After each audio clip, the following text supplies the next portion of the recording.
திருமண பொருத்தம் பொதுவாக ஜோதிடர்கள் எப்படி பார்ப்பாங்க அப்படின்னு கேட்டிங்கன்னா, 10 பொருத்தம் இருக்கா, ராசி பொருத்தம், நட்சத்திர பொருத்தம், ரஜு பொருத்தம், வேதை பொருத்தம், இதெல்லாம் பார்த்துட்டு போயிட்டே இருப்பாங்க.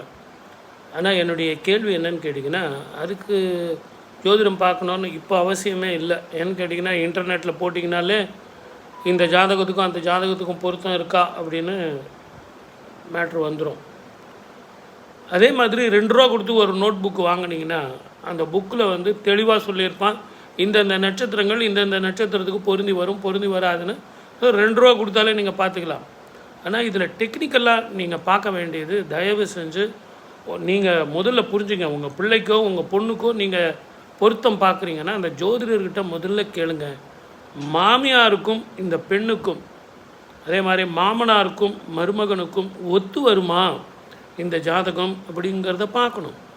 அதே மாதிரி நாத்தனார்களுக்கு மச்சினர்களுக்கு இது ஒத்து வருமா, அந்த குடும்ப உறுப்பினர், அது ஆணாக இருக்கட்டும் பெண்ணாக இருக்கட்டும், விடுங்க சார், மாப்பிள்ளையோ பெண்ணோ, ஆனால் அந்த குடும்பத்துக்கு நம்ம வேறு குடும்பத்தில் பெண்ணு எடுக்கவோ பொண்ணு கொடுக்கவோ போகும்போது அந்த குடும்பம் நமக்கு ஒத்து வருமா அப்படிங்கிறத பார்க்குறதுக்கு ஜோதிடத்தை பயன்படுத்துங்க.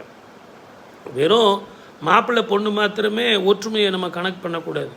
ஏன்னா இங்கே நிறைய ஜாதகத்தில் நமக்கு என்ன பிரச்சனைனா, மாப்பிள்ளையும் பொண்ணு சந்தோஷமாக இருப்பாங்க, இதை கெடுக்கிறது யார் அப்படின்னா 3வது மனிதர் தான். அது யாருன்னு நான் சொல்ல வரல.